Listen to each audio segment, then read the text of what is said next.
So let's focus in a little bit more on how this is all landing on Capitol Hill. I'd like to welcome in co-chair of the Congressional Friends of Denmark Caucus, Representative Blake Moore, a Republican representing Utah. Representative, thanks so much for your time today. I know you may have to go vote, so we'll try to get as much of your time as we can. So you published this bipartisan joint statement in response to the president's annexation desires, in addition or alongside Democratic Representative Steny Hoyer, essentially calling the proposal unnecessary. Realistically, what do you think happens next? Well, I think the part that's important to emphasize is all of the reasons that the administration, frankly, I support a lot of the focus on how important this region is, why Greenland is so strategic. That is going to be a positive that comes out of this. But what you ultimately see out of this is all the things that we keep stating: increased presence, more security, even Golden Dome. Like, all that stuff can be done with our NATO allies. Like, we can do all of this in an accommodating fashion, in a cooperative way. And so that's that's one of the positives I think that's missing from the narrative right now. Is Denmark has been very amenable to working with us to increase presence if we wanted to. So if it's about increasing presence on Greenland with our base that's there already, like, there's a sentiment and agreement that is all possible. So hopefully some of those things are discussed today in the White House. Absolutely. All right. Yeah, let's listen to some of the reasoning from the president on why he does want Greenland.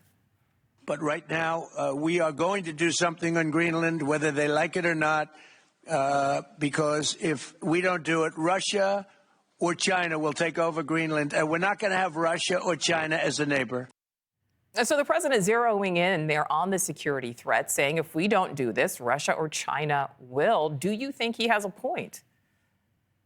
So it's in everybody's best interest with our NATO allies for that not to happen, for China not to continue its Belt and Road Initiative into places in the Arctic as well. And this would be a strategic foothold for them if they were to do that. So very, very supportive of making sure that doesn't happen, but also our NATO allies, and the entire reason for NATO to be so strong and exist right now is constant aggression from Russia. So they're motivated to continue to work with us in a fashion that is beneficial to both our nations, the Europeans and us, and Greenland can be a very strategic location to help do that. And again, Denmark has been, what's also really important to recognize is I love it when we put pressure on our European allies to do their fair share with respect to NATO, right? We want to make sure they're contributing defense dollars of their own percentage of their own GDP.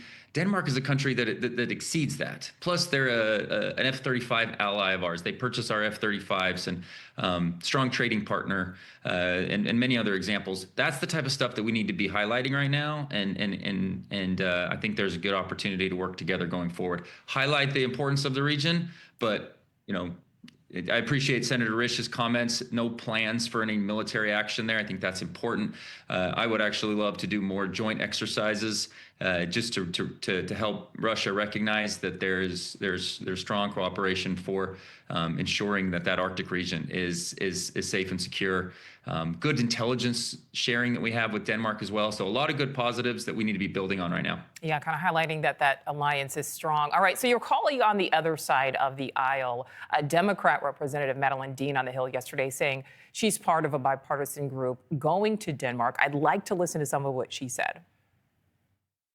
The remarks of the president are inexplainable to me, and I wish that our Republican counter members here in the House and in the Senate would explain that to the president. It is about rare earths. It is about resources. He sees dollar signs in his eyes, whether it's the rare earths there or the oil in Venezuela. All right, you are a Republican. Is this about resources and making the U.S. more competitive when it comes to rare earth minerals? Well, we all want to be able to diversify from this a bit of a stronghold that China has on rare earth minerals. Like, we cannot rely on them. We know that we cannot rely on China for these types of things. So that's always going to be a factor to consider. Greenland is an area that obviously has a lot of ice. There's a lot of things frozen under that ice. It's dark conditions, infrastructure to be able to do that. It's more of a talking point than there's actionable work that can be done on that front right now. I think there's more focus that needs to be done on potential Arctic shipping lanes. Russia's very interested in opening those up and sort of taking and seizing more control in that particular region. I think that's more of an imminent issue than where we're going to be able to move to get to these rare earths. But yes, minerals and resources are always something that need to be figured out. Again, we have a lot more to work in cooperative agreements with our Denmark ally than more of a combative approach. So I want to talk more about those agreements. We are hearing from people on both sides, or both sides of the aisle, certainly speaking out about this. A lot of people questioning how acquiring Greenland would fit into the framework of strengthening NATO. The president posted on social media that NATO actually becomes more effective with Greenland in the hands of the U.S. What do you think, if this were to happen, what would that mean for NATO? What would that mean for our relationships with traditional allies? Well, I think I would look at it this way. If the U.S. were to have a stronger presence, increased troop numbers, all things we've had before, and all things that I think would be under possible under new arrangements, I think it's a strengthening of the area. And you do it in coordination with our allies, I think we can get these done without it being a combative situation. If it becomes, more political, if you will, instead of militarily strategic, if it becomes more political, that's when the breakdowns will happen. And that's what I really don't want to see, because I think we can get a lot of this stuff done in a cooperative way than if it becomes more of like what we're seeing right now play out on the headlines. And I think there's more to be done, in conjunction with joint interests. Last question for you here. You mentioned they're militarily strategic.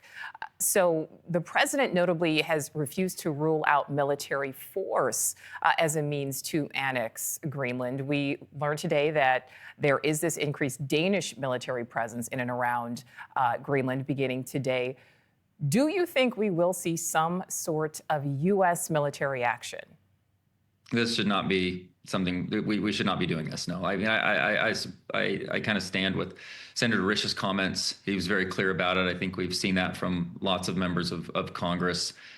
We should be doing joint exercises with Greenland and other regional stakeholders. They're the Swedes and everything. We can be doing joint exercises with them and get the same outcomes. Republican Representative Blake Moore from Utah, thanks so much for your time today.